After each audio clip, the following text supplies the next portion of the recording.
Welcome back after the break. Basit صاحب، یہ 75th anniversary منائی گئی نیٹو کی واشنگٹن میں، کچھ اس کا احوال تو ناظرین کے ساتھ شیئر کریں. اس کا احوال شیئر کرتے ہیں منتہا، لیکن اس سے پہلے میں تھوڑا سا ایک پچھلے سیگمنٹ میں بات کرنا بھول گیا کہ وہ ہمارے لیے بھی امپورٹنٹ ہے، کیونکہ جہاں international north south multimodal transport corridor بن رہا ہے، یوریشیا روس اور بھارت کو ملانے کا، یہ تقریباً 7000 کلومیٹر سے زیادہ لمبا کوریڈور ہے. اس کے علاوہ اس وزٹ میں جو مودی نے کیا، اس میں چینائی اور ولادیوستوک ایک میری ٹائم کوریڈور میں آنے کی بات بھی کی ہے، جو اس دوسرے ایسٹرن سائٹ کو کور کرے گا. تو یہ بھی دیکھیے نا، دنیا کس طرف جا رہی ہے، کس طرف بڑھ رہی ہے. تو تھوڑا بہت جو سی پیک ہے اسی کو ٹھیک کر لیں تو اچھا ہو جائے گا. لیکن پتہ نہیں ہر طرف سے، لیکن کچھ معاملات آگے بڑھ نہیں رہے. خدا کرے کچھ بڑھ جائیں یار. کچھ سمجھ نہیں آتی ریئلی اپنے ملک کی. اب یہ نیٹو سے کیا توقعات؟ نیٹو دیکھیے، نیٹو اگر آپ مجھ سے پوچھو نا منتہا، نیٹو نے بڑی خرابیاں پیدا کی ہوئی ہیں. اس کولڈ وار اگر دیکھیے آپ، حالانکہ جو اس کا وجود ہے وہ کچھ اور کہتا ہے. وجود تو وہ باتیں تو بہت کریں گے نا. سوال یہ پیدا ہوتا ہے منتہا کہ جب سیکنڈ ورلڈ وار ختم ہوئی تو نیٹو اپریل 1949 میں نیٹو بنتا ہے، بالکل سوویت یونین کے خلاف، اور اس سے پھر کولڈ وار شروع ہو جاتی ہے. پھر وارسا پیکٹ آتا ہے جو ایسٹرن بلاک کا ملٹری الائنس تھا 1955 میں کہیں جا کر. اچھا چلیے، کولڈ وار کا زمانہ تھا، ہم سمجھ سکتے ہیں، آئرن کرٹن تھا، چیزیں اس طرح نہیں تھیں، گلوبلائزیشن بھی نہیں تھی، یہ بھی نہیں تھا، چیزیں بڑی مختلف تھیں. لیکن نیٹو نے اس وقت جو ویسٹرن یورپ تھا اس کو سپورٹ کیا. آرٹیکل 5 کے تحت جو واشنگٹن ٹریٹی تھی، جس کا بھی 75th اینیورسری جس کا آپ نے حوالہ دیا سمٹ کا، اسی کی اینیورسری تھی. تو نیٹو نے کولڈ وار کے زمانے میں ہم یہ مان لیتے ہیں کہ ایک بڑی اچھی افیکٹو آرگنائزیشن تھی جس نے ویسٹرن دنیا کو، ویسٹرن یورپ کو بچا کے رکھا سوویت یونین کے ایگریشن سے. وہ کہ سوویت یونین نے ایگریشن کیا، لیکن ایسٹرن یورپ میں 1956 میں ہنگری میں کیا، 1968 میں جا کے چیکوسلوواکیا پہ کیا، تاکہ وہ ان کی سیٹلائٹ رہیں. وہ چیزیں ختم ہو گئیں 90 میں جب سوویت 1991 میں کلیپس ہوا افغانستان کی وار کے بعد. وارسا پیکٹ بھی ختم ہو گیا. جب سوویت یونین ختم ہوا تو وارسا پیکٹ بھی ختم ہو گیا. اب چاہیے تو یہی تھا کہ جو لیگیسی تھی اتنی ایک سیکیورٹی کانٹیکسٹ میں، نیٹو کو بھی ختم ہو جانا چاہیے تھا. میں تو یہی سوچتا ہوں نا، اور سوچنا چاہیے کہ نیٹو کی کیا ضرورت رہ گئی. کولڈ وار کے زمانے میں ایک چیز آپ نے بنائی، وہ ایک خاص انوائرمنٹ تھی، ایک خاص آبجیکٹیوز تھے. جب آپ نے آبجیکٹیو وہ اچیو کر لیا، پھر آبجیکٹیو چینج ہو گئے. ہاں وہی میں یہی سارا تو معاملہ ہوا نا. جب سوویت یونین کلیپس ہو گیا، کولڈ وار ختم ہو گئی، وارسا پیکٹ بھی ختم ہو گیا، تو بس اب نیٹو کو بھی چلے جانا چاہیے تھا. لیکن نہیں ایسا ہوا جس طرح آپ نے کہا. وہ نیٹو کو رکھنے کے لیے جسٹیفیکیشن پیدا کرنا شروع کر دی. اور پھر 9/11 کا جب واقعہ ہوا، وہ کہا جی دہشت گردی کے خلاف اب نیٹو آ جائے گا. جی نیٹو کی تو بڑی ضرورت ہے. تو نیٹو کنٹینیوڈ. نیٹو کی افغانستان جو ہے 9/11 ہوا، اس کے بعد اس نے ایک لحاظ سے شروع ہو گیا. حالانکہ اس وقت اگر آپ دیکھیے جو صدر یلتسن تھے، بورس یلتسن رشیا کے صدر، یا اس کے بعد پھر پیوٹن بھی آئے، ان کو ایک لحاظ سے بڑی دیکھیں نا، G7 تھا نا پہلے، پھر G8 بن گیا، روس کو بیچ میں لے آئے. وہ ایک بڑی اچھی شروعات تھی. ری سیٹ کلنٹن کے زمانے میں ایک تھا کہ ری سیٹ کرنا ہے ہم نے اپنے تعلقات کو رشیا کے ساتھ. تو اگر یہی کنٹینیو رہتا تو نیٹو تو مطلب اس کی تو ضرورت نہیں تھی ایسا سچ نا. کوئی ایک اگر بون ہومی ہو جاتی، صحیح معنوں میں ریپروشما ہو جاتا، تو شاید آج ہم کھڑے ہیں ادھر نہ ہوتے. نیٹو نے بڑی تباہی مچائی ہے. نیٹو نے اگر آپ دیکھیے تو بہت ہی نیگیٹو کردار ہے میرے حساب سے. اگر 90s کے ارلی 90s میں اگر نیٹو کو ریپ اپ کر لیا جاتا تو آج جو حالات ہیں وہ نہ ہوتے. جس طریقے سے نیٹو نے دنیا بھر میں مداخلت کی، اور پھر یہ نہیں چلیے آپ جتنے بھی پہلے ممالک تھے نیٹو کے 16 اتنے ہی رہتے تو شاید آج حالات نہ ہوتے. اب 16 سے 32 ہو گئے ہیں. اب اس میں فن لینڈ اور سویڈن جیسے جو نیوٹرل کنٹریز تھے ان کو بھی شامل کر دیا گیا ہے. تو سوال یہ پیدا ہوتا ہے کہ نیٹو ایک جو کولڈ وار کی لیگسی ہے وہ اپنے آپ کو جسٹیفائی کرنا چاہتے ہیں کہ ہم آج بھی ریلیونٹ ہیں. میرے خیال میں ان کی ریلیونس جو ہے وہ ساری تباہی کی طرف لے کر جا رہی ہے. اور آج جو کچھ بھی یوکرین میں ہو رہا ہے وہ بھی نیٹو کا ہی شخصانہ ہے نا. اگر جو ہے یہ لوگ جو ہیں بلکہ بھی جو واشنگٹن میں سمٹ ہوئی ہے اس میں یہی کہہ رہے ہیں کہ جی ضرور نیٹو جوائن کرے گا.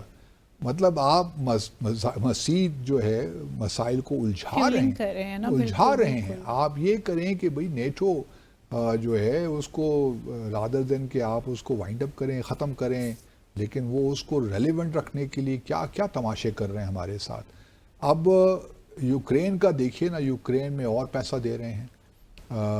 خدا میں ایک سوالے سے حالانکہ ہماری کوئی وہ نہیں ہے لیکن ٹرمپ کا آنا اس حوالے سے بہت اچھا ہو جائے گا کہ وہ کم از کم ٹرمپ اپنے آپ کو وڈرا کر لے گا جتنے بھی ورلڈ تھیٹرز ہیں اور اس کی کوشش یہ ہوگی کہ کچھ ہم پیس کی طرف جائیں ان دا سینس کہ نارتھ کوریا کے ساتھ کوئی تعلقات ان کے نیوکلیر پروگرام سے ہٹائیں. کشمیر کے حوالے سے بھی اگر وہ چاہیں تو تھوڑا بہت میڈییٹ کر سکتے ہوں گے کوشش کریں گے کم از کم. تو ایک لحاظ سے جو گلوبل اس وقت ایک ٹینشن ہے وہ کم ہو سکتی ہے. چلیں باسط صاحب ایک لحاظ سے آپ کو ٹرمپ کا آنا اچھا تو لگا؟ مطلب ایک ایسپیکٹ سے میں یہ کہہ رہا ہوں صرف ان کے اندرونی معاملات تو ہیں نا اندرونی معاملات تو امیگریشن کے حوالے سے زیادہ سختی ہوں گی وہ دوسرا ایک ڈاؤن سائڈ ہے. لیکن سوال یہ پیدا ہوتا ہے کہ اپنے ملک کے لیے اگر تھوڑا سا وہ اپنے آپ کو وڈرا کرتے ہیں لیکن چین کے ساتھ تعلقات ہم نے پہلے بھی کہیں ڈسکس کیا تھا منتہا کہ چین جو ہے وہ اس کی خواہش ہوگی کہ بائیڈن ہی رہیں لیکن ٹرمپ روس کے اور ایران شاید چاہے گا کہ ٹرمپ آ جائیں کیونکہ ان کے بھی مفادات تو مختلف ہیں نا. اب جو اس وقت معاملات بن رہے ہیں وہ یہی ہیں کہ نیٹو کی جو سمٹ ہوئی ہے اس میں آبویسلی افغانستان کا جو ڈکلیریشن آیا ہے افغانستان کا کہیں ذکر نہیں ہے اور نہ ہی غزہ کا کوئی ایسا ذکر ہے. سارا فوکس یوکرین پہ یوکرین کہ ہم نے کس طرح یوکرین کو آگے لے کر چلنا ہے. دیکھیے اس کے بارے میں بھی اب دو آج چیزیں آ گئی ہیں. کچھ لوگوں کا خیال ہے کہ یوکرین کو اب جو زمینی حقائق ہیں ان کو تسلیم کر لینا چاہیے.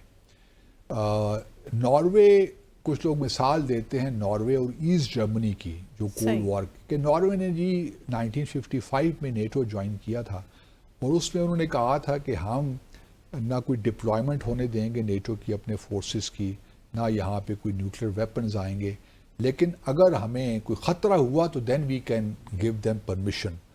اسی قسم کا اگر یوکرین کو آپ نے شامل ہی کرنا ہے نیٹو میں تو ناروے کا ایک ماڈل ہے جو اس کو آپ ایمولیٹ کر سکتے ہیں لیکن وہ اسی پہ ہوگا کہ جو اس وقت نیا ایک اسٹیٹس کو بنا ہے اسی کی بنیاد پہ ہوگا نا.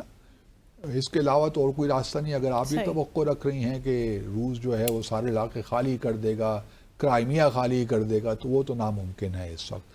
تو میرے خیال میں اگر پریزیڈنٹ زیلنسکی کو تھوڑا بہت بھی فکر ہے اپنے ملک کا تو وہ تھوڑا سا یہ جو ویسٹرن دنیا ہے جو ان کو لارا دے رہی ہے کہ جی آپ کو $40 بلین دیں گے تو انہوں نے $202 ٹریلین خرچ کیا افغانستان پہ اور پھر 20 سال کے بعد وڈرا کر کے چلے گئے. یہی حال وہ یوکرین کا بھی کریں گے.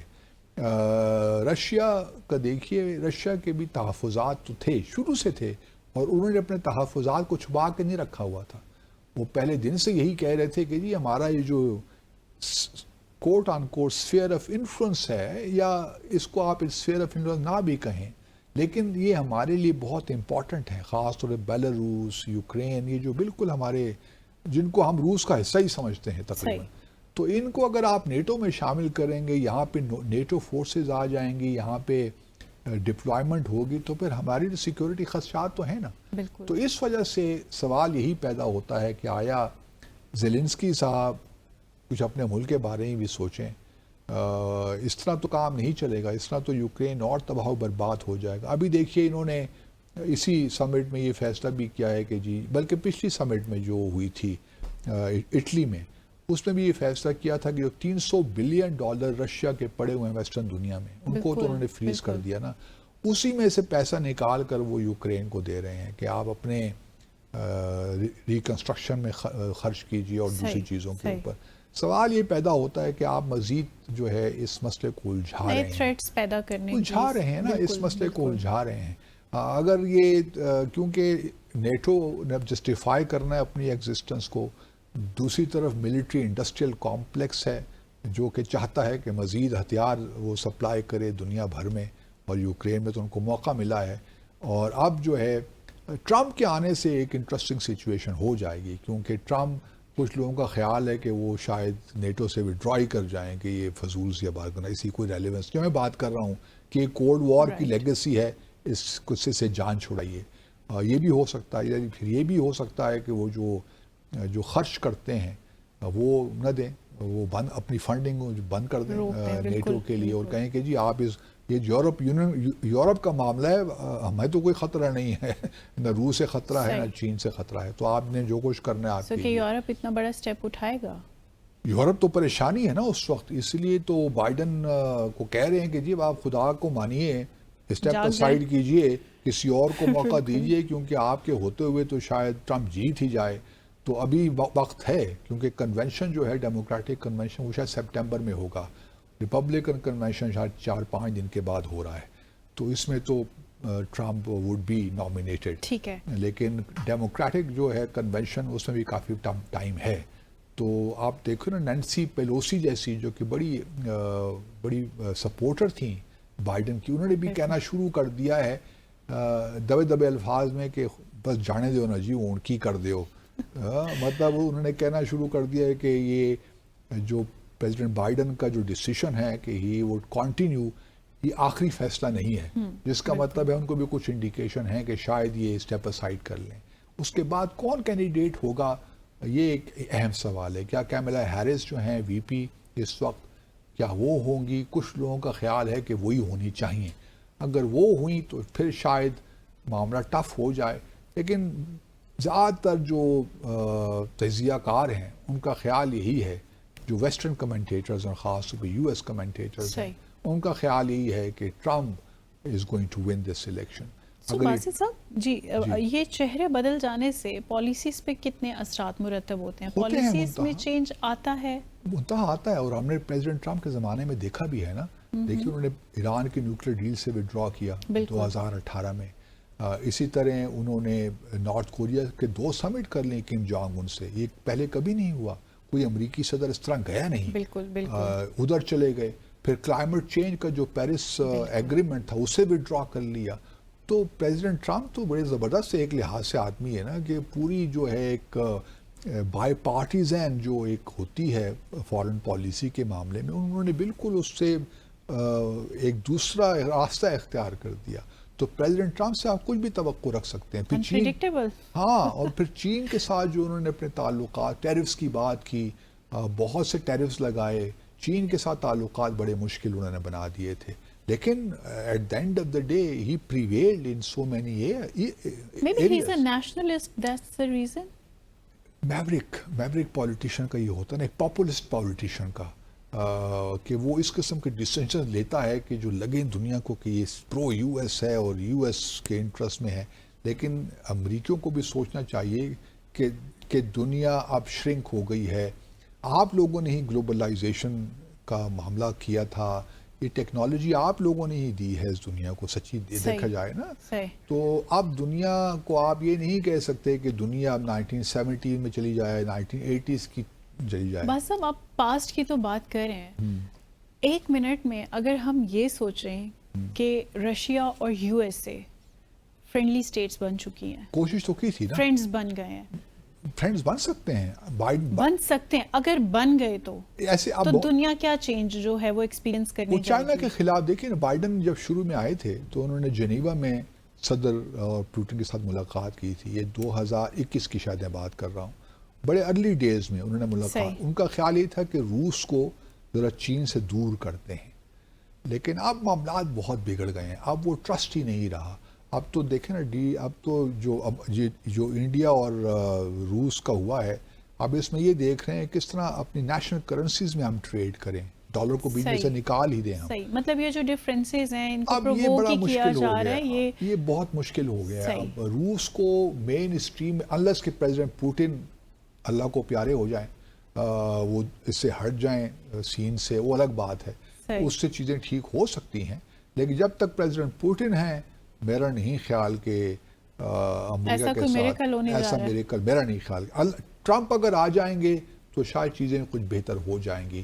لیکن تب بھی یہ سچویشن نہیں ہو سکتی، مطلب اس طرح کہ آپ وہ گرم جوشی کے معاملات دیکھیں، وہ ذرا مشکل ہے.